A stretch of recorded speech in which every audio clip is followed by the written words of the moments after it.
3, 2, 1.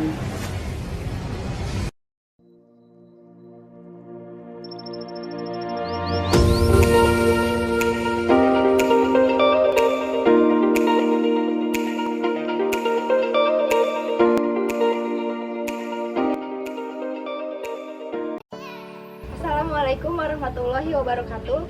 Sebelum memulai video ini, perkenalkan nama saya Siti Aisyah, NPM 117020088 dari kelas Manajemen 3C Fakultas Ekonomi Universitas Swadaya Gunung Jati Cirebon. Dalam video ini, saya akan mempresentasikan materi dengan judul Perilaku Belanja Konsumen dalam Bisnis Retail untuk memenuhi tugas mata kuliah Manajemen Retail. Sebelum kita memasuki pembahasan utama, mari kita bahas dulu beberapa cara untuk menciptakan nilai tambah atau added value dalam bisnis retail, yaitu yang pertama adalah nilai produk atau produk value. Pembisnis retail dapat memberikan nilai tambah kepada pelanggannya dengan cara penyediaan produk yang berkualitas, penyediaan produk yang unik yang tidak dijual oleh retail lain, serta melalui penyediaan ragam produk yang lengkap. Yang kedua adalah nilai penetapan harga atau pricing value. Pembisnis retail dapat memberikan nilai tambah kepada pelanggannya melalui pengaturan harga produk yang ditawarkan. Pengaturan harga produk dapat berupa penetapan harga yang termurah dibanding retail lain, penetapan harga yang sepadan dengan kualitas yang ditawarkan, atau justru dengan penetapan harga yang paling premium atau paling mahal dibandingkan para pesaingnya. Yang ketiga adalah nilai letak lokasi atau location value. Pembisnis retail dapat memberikan nilai tambah kepada pelanggannya melalui letak lokasi dari unit usaha yang dijalankannya.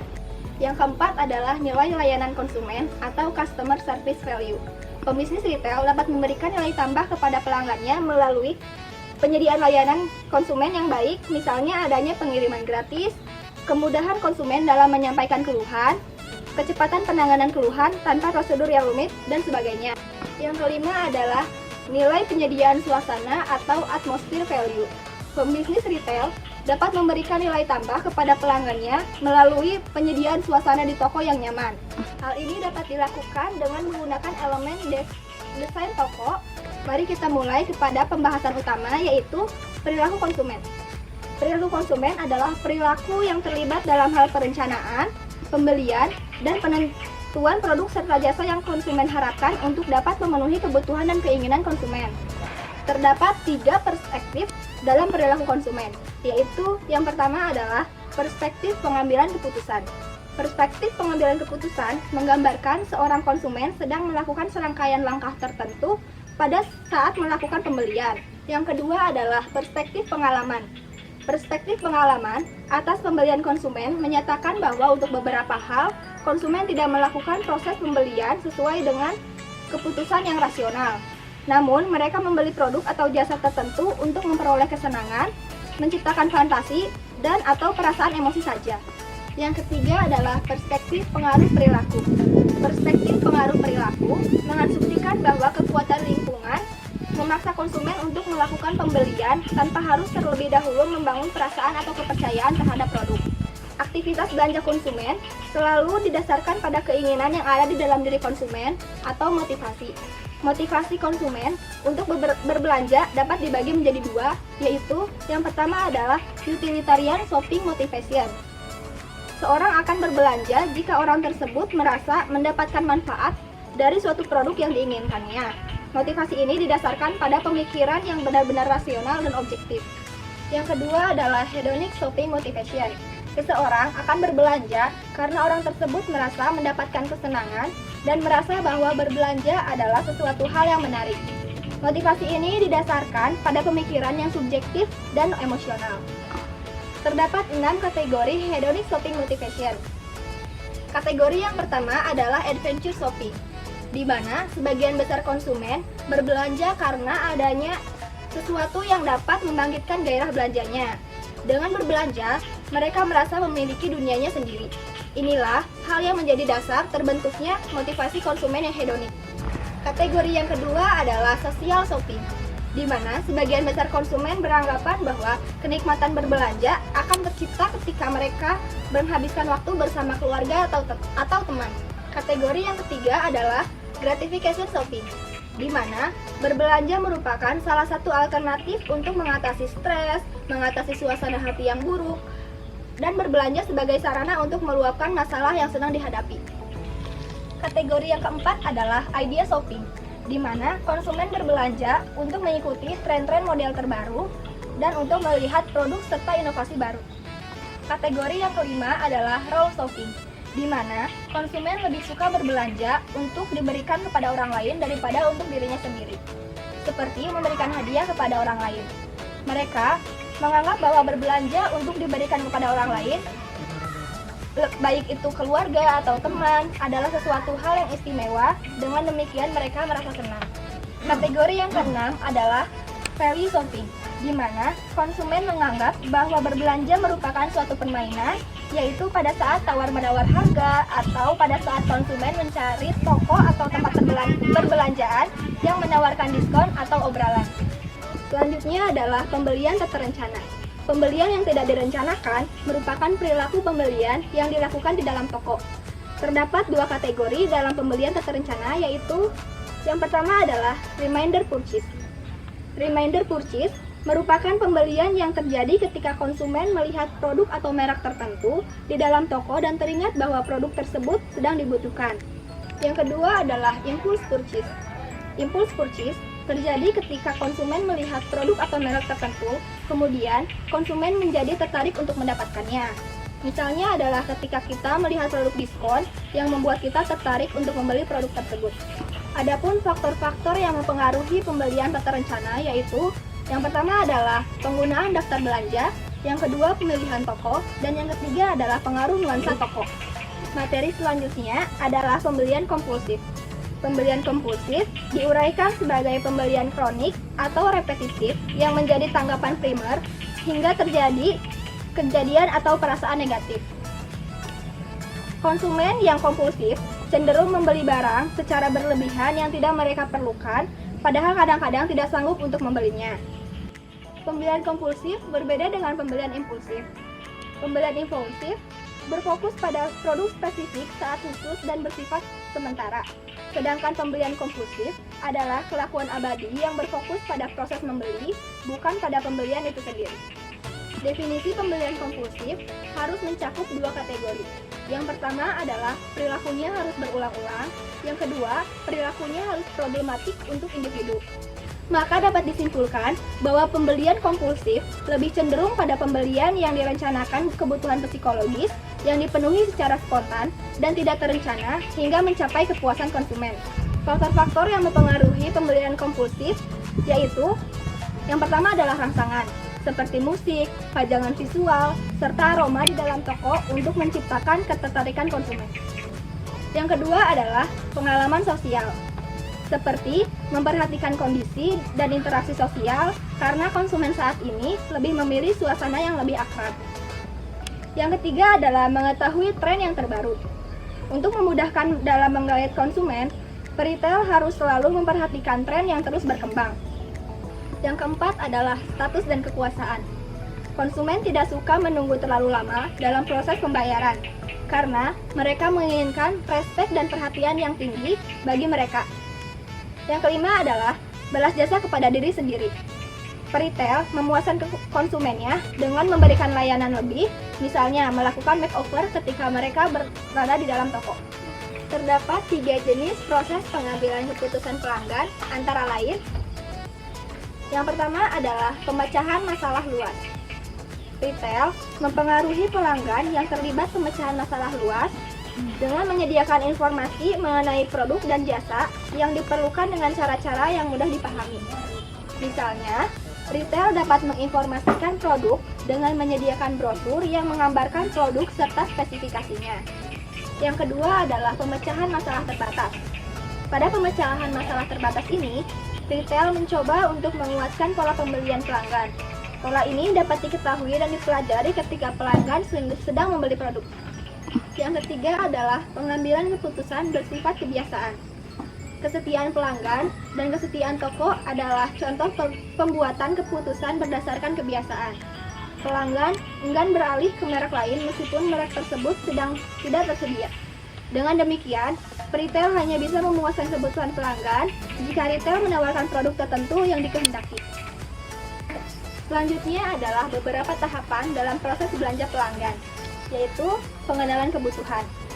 Pembisnis retail perlu memahami manfaat fungsional dan manfaat emosional dari produk yang dijual untuk memenuhi motivasi konsumen akan kebutuhan fungsional dan kebutuhan psikologis dari produk tersebut. Yang kedua adalah pencarian informasi. Segera setelah mengidentifikasi suatu kebutuhan, mereka mungkin mencari informasi tentang retail atau produk untuk membantu mencakupi kebutuhan mereka. Yang ketiga adalah evaluasi atas alternatif-alternatif. Setelah mempertimbangkan beberapa faktor, sebagai hasil dari proses pencarian informasi, pelanggan berada pada tahapan evaluasi atas alternatif-alternatif yang telah ditetapkan oleh pelanggan. Evaluasi tersebut terkait dengan alternatif pemilihan toko maupun pemilihan produk atau merek. Selanjutnya adalah menentukan pilihan. Setelah melakukan evaluasi atas alternatif-alternatif, selanjutnya pelanggan akan menentukan pilihan. Kemudian setelah itu pelanggan akan melakukan transaksi belanja. Proses belanja tidak berakhir ketika pelanggan membeli produk tersebut. Setelah melakukan belanja, pelanggan menggunakan produk itu dan kemudian mengevaluasi pengalaman ini untuk menentukan apakah produk ini memuaskan atau tidak. Proses keputusan memilih barang atau jasa dipengaruhi oleh faktor lingkungan dan faktor internal atau pribadi dalam diri seseorang. Faktor lingkungan terdiri dari yang pertama adalah keluarga. Banyak keputusan belanja dibuat untuk produk yang dipakai atau dikonsumsi oleh seluruh keluarga. Maka, retail harus memahami bagaimana keluarga membuat keputusan belanja. Yang kedua adalah kelompok referensi. Kelompok referensi adalah satu atau lebih yang digunakan seseorang sebagai dasar perbandingan untuk kepercayaan, perasaan, dan perilaku. Yang ketiga adalah budaya. Memberi hadiah adalah contoh lain tentang bagaimana nilai-nilai budaya mempengaruhi perilaku belanja. Pemberian hadiah memainkan suatu peran yang jauh lebih penting dalam kultur Jepang dibanding dengan kultur Amerika. Sedangkan faktor internal atau pribadi dalam diri seseorang meliputi yang pertama adalah aspek pribadi. Seorang pelanggan akan mempunyai perbedaan dengan pelanggan lain karena faktor-faktor pribadi yang berbeda. Misalnya usia, pekerjaan, kondisi ekonomi, gaya hidup, dan kepribadian. Yang kedua adalah aspek kejiwaan atau psikologis. Faktor kejiwaan atau psikologis yang mempengaruhi seseorang dalam tindakan membeli suatu barang atau jasa didasarkan pada motivasi, persepsi, kepercayaan, dan perilaku serta proses belajar yang dilalui oleh konsumen. Terdapat 3 bentuk emosi dasar yang dapat mempengaruhi perilaku mendekat menghindar atau approach avoidance pada lingkungan tempat belanja, yaitu menggembirakan atau tidak menggembirakan, menggairahkan atau tidak menggairahkan, mendominasi atau submisif.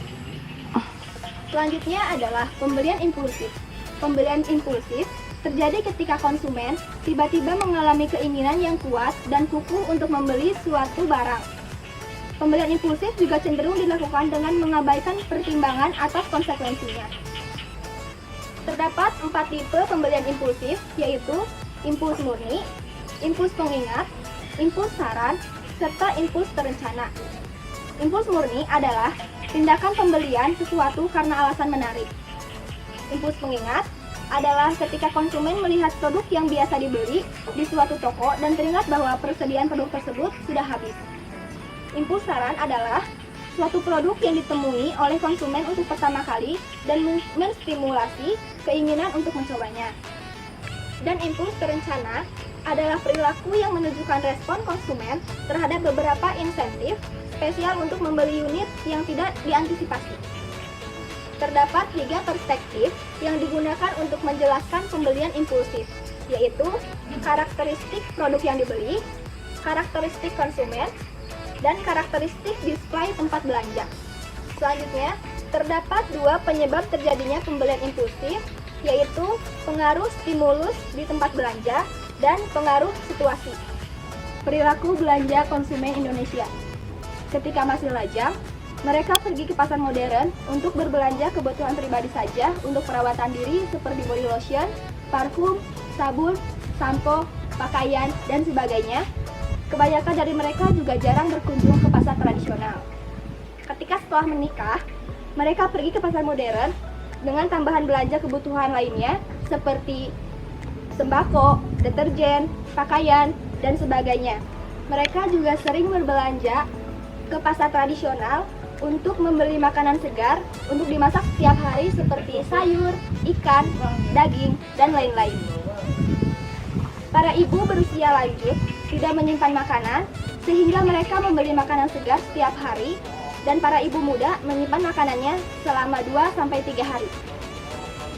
Para istri modern membeli makanan segar di supermarket atau hypermarket setiap 2-3 kali selama perjalanan rekreasi bersama anak-anak.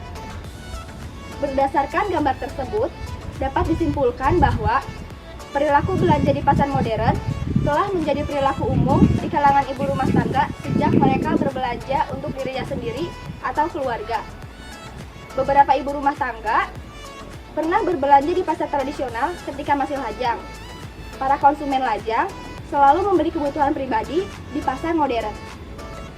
Selanjutnya, 4 kriteria untuk mengevaluasi apakah segmen retail adalah suatu target pasar yang sehat, yaitu 1. Kemampuan bertindak. Sebuah segmen pasar dikatakan potensial apabila mampu merespons secara positif atas setiap penawaran atau aktivitas pemasaran yang dilakukan oleh pembisnis retail. Yang kedua, kemampuan identifikasi. Apabila pembisnis retail mampu mengidentifikasi segmen pasar dengan lengkap, maka segmen pasar tersebut potensial untuk dilayani. Yang ketiga, aksesibilitas atau kemudahan akses. Aksesibilitas atau kemudahan akses adalah kemampuan retail untuk menyampaikan bauran pemasaran yang sesuai dalam segmen ini. Dan yang keempat, yaitu ukuran. Segmen pasar potensial harus dapat memberikan keuntungan kepada pembisnis retail. Apabila segmen pasar tidak mampu memberikan keuntungan bagi pembisnis retail, maka segmen pasar tersebut tergolong pada segmen pasar yang tidak potensial. Berikut adalah pendekatan untuk segmen pasar bisnis retail. Yang pertama adalah segmentasi geografis, yaitu mengelompokkan pelanggan di mana mereka tinggal. Yang kedua adalah segmentasi demografis, yaitu menggolongkan pelanggan atas dasar karakteristik objektif yang mudah terukur seperti umur, jenis kelamin, pendapatan, dan pendidikan. Yang ketiga adalah segmentasi geodemografis, yaitu menggunakan karakteristik geografis dan demografis untuk menggolongkan pelanggan. Yang keempat, segmentasi gaya hidup. Bisa disebut juga dengan segmentasi psikologis, segmentasi yang mengacu pada bagaimana kehidupan seseorang. Yang kelima, segmentasi situasi belanja.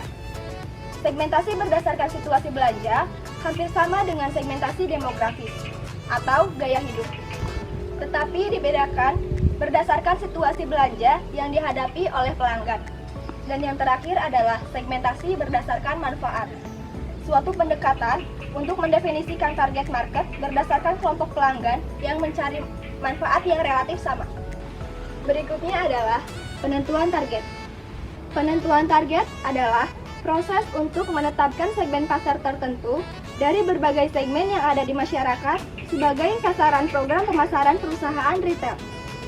Terdapat 2 macam penentuan target, yaitu target pasar utama atau primary target market, merupakan segmen pasar utama yang dipilih oleh perusahaan untuk dijadikan sasaran dalam program pemasarannya.